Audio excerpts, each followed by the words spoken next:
तो बार बार दौड़ भाग करने के बाद कभी किसी से कंप्लेन करो तो कभी किसी से कंप्लेन करो तो कभी एसडीओ साहब के जाओ तो कभी बीडीओ साहब को फोन करो तो वो फोन नहीं उठाते हैं। ये करने के बाद अभी फाइनली हमें विजिलेंस डिपार्टमेंट से एक लेटर आ जाता है। इस लेटर में उन्होंने बोला है कि आपकी जो कंप्लेन है वो हम जिला अधिकारी यानी डीएम के पास भेज रहे हैं। अब ये कंप्लेन भेजने के बाद क्या होगा दोस्तों, उसकी जानकारी तो मैं आपको दे दूंगा, लेकिन ये मुझे एक अच्छी चीज लगी कि जब आप ईमेल करते हो किसी सच्चे चीज को पूरे दस्तावेज के साथ, पूरे डॉक्यूमेंट के साथ, तो आपको रिप्लाई आता है।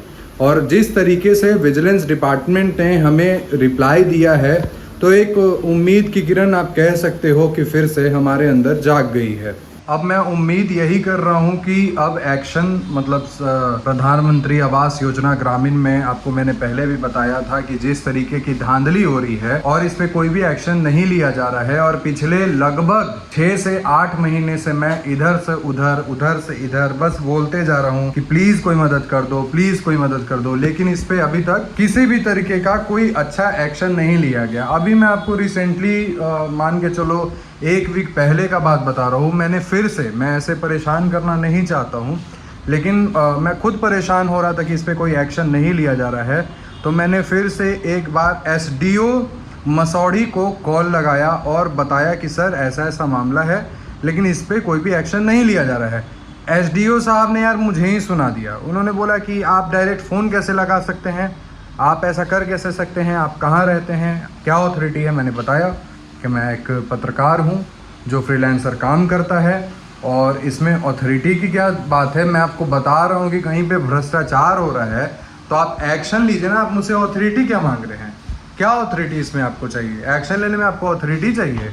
अथॉरिटी चाहिए तो मैंने उनको विजिलेंस डिपार्टमेंट का वो जो लेटर मुझे आया है मैंने उन्हें भेज दिया कि अब अथॉरिटी आपको नज़र आ रहा है। विजिलेंस डिपार्टमेंट, डीएम, सारे लोग रिकमेंड कर रहे हैं, फिर भी एक्शन नहीं लिया जा रहा है। एक्शन आखिर क्यों नहीं लिया जा रहा है? किससे आपको डर लग रहा है, समझ में नहीं आ रहा है। या आपके पास छुट्टी नहीं है? आपके पास सारा छुट्टी आप बदमाशी कर रहे हो, ये साफ साफ पता चल रहा है। तो दोस्तों अब ये बदमाशी बहुत ज़्यादा दिन तक चलने वाली नहीं है, क्योंकि इसके पीछे मैं हाथ धो के पड़ चुका हूँ, और जब तक एक्शन नहीं होगा मैं तब तक गेट खटखटाते रहूँगा। कहीं ना कहीं से तो यार कोई कुछ ना कुछ पॉजिटिव रिजल्ट हमें देखने को मिलेगा ही ना। और इतना बड़ा गबन है, गरीबों के साथ ये गलत हो रहा है। बार बार मैं बोल रहा हूँ, आप लोग वीडियो शेयर करो, जहाँ तक भी इसे पहुँचा सकते हो वहाँ तक पहुँचाओ, क्योंकि ज़रूरी है। अगर एक्शन नहीं लिया जाएगा तो इनका मनोबल और बढ़ेगा, मनोबल और बढ़ेगा और भ्रष्टाचार करेंगे, गरीब परेशान होते रहेंगे। तो इसी कारण से मैं चाहता हूँ कि इस पे एक अच्छा सा एक्शन लिया जाए सरकार के द्वारा, गवर्नमेंट के द्वारा, हमारे गवर्नमेंट ऑफिशियल्स के द्वारा। आप एक बार चेक कर लो, अगर गलत नहीं होंगे वो तो कौन बोल रहा है आपको फांसी पे लटका देना। आप एक बार चेक कर लो, अगर गलत होते हैं तो कार्रवाई करो, नहीं होते हैं कार्रवाई मत करो। एसडीओ साहब ने वैसे उसके बाद फिर से मेरे से अच्छे से बात किया। उन्होंने बोला कि आप पेपर भेजिए। जब मैंने बोला कि मैं पत्रकार हूँ, ऐसा ऐसा है, उन्होंने बोला कि आप मुझे पेपर भेजिए। वो जो पुराने आपके एसडीओ साहब थे वो चेंज हो गए हैं।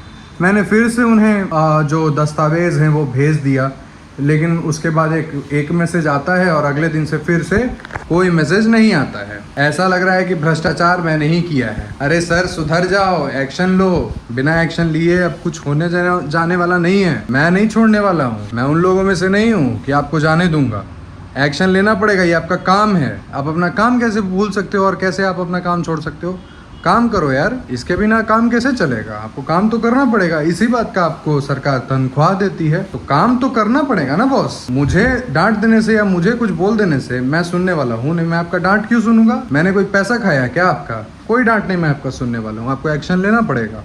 तो आगे की जो भी जानकारी होगी दोस्तों, विजिलेंस डिपार्टमेंट के लेटर के बाद क्या होता है, आप बने रहिए, देखते रहिए, और मैं आपको अपडेट इसके बारे में करते रहूँगा। और आवाज़ उठाते रहिए, मेरे वीडियो को शेयर कीजिए। धन्यवाद।